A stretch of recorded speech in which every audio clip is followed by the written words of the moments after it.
I'm sorry. What'd you do this time? I don't think you can even fix this, man. I think it's like, I don't know, it's... Stop it. What is it? Look outside. How did you... What? Why purple? Do you think we can fix it?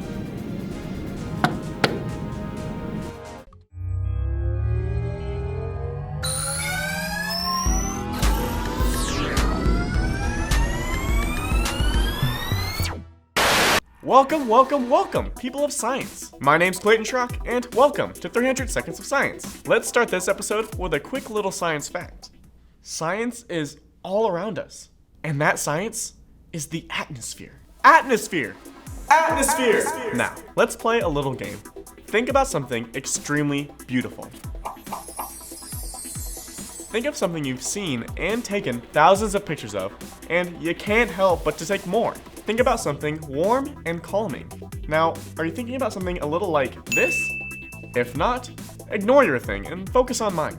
All of the colors in the sky, including the dramatic changes made during a sunset, are all from the process called atmospheric scattering. Scattering is the redirection of particles and energy in the atmosphere. There are three main types of scattering that all differ depending on the size and types of particles: Rayleigh scattering, Mie scattering, and non-selective scattering. Today, we'll be focusing on Rayleigh scattering and how it creates the colors in the sky. Think about looking at the sun during the middle of the day compared to looking at the sunset or sunrise. When the sun is at its peak above us, it appears white and fairly static. When the sun is setting, it creates all these beautiful arrays of yellows, oranges, and reds. Of course, the sun isn't changing or moving, so all that changes is our position to the sun and the amount of atmosphere that the light and radiation have to pass through.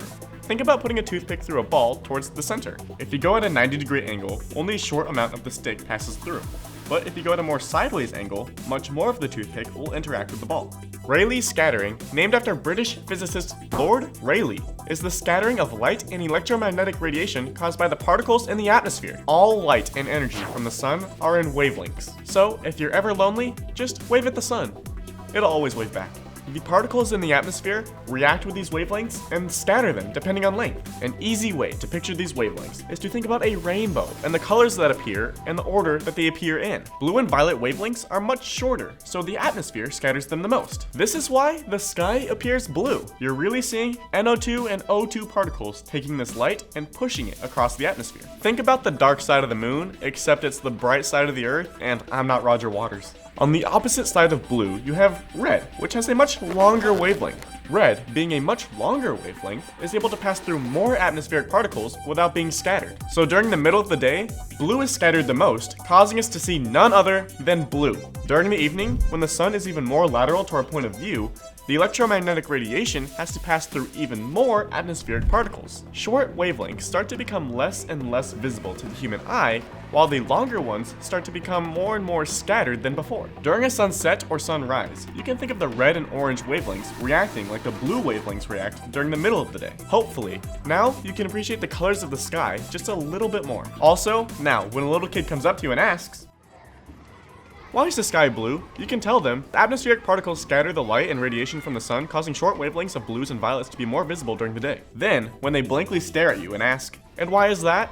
you can tell them to think of the atmosphere as a prism, and the light separates as it hits nitrogen and oxygen particles. And if they throw a curveball at you and follow all of this up with another, "But why is that?" then just sit them down with a pair of headphones and play any color you like on loop for about an hour. There! Today we learned some fun science and an A+ parenting tip. Thanks for watching this 300 Seconds of Science. My name's Clayton, and be sure to learn even more about science by following us on social media. You can like us on Facebook, follow us on Twitter, subscribe to our YouTube, and give us a heart on Instagram. The only thing left to do now is enjoy a sunset the best way possible by going out, enjoying life, and taking some extra time to stay curious.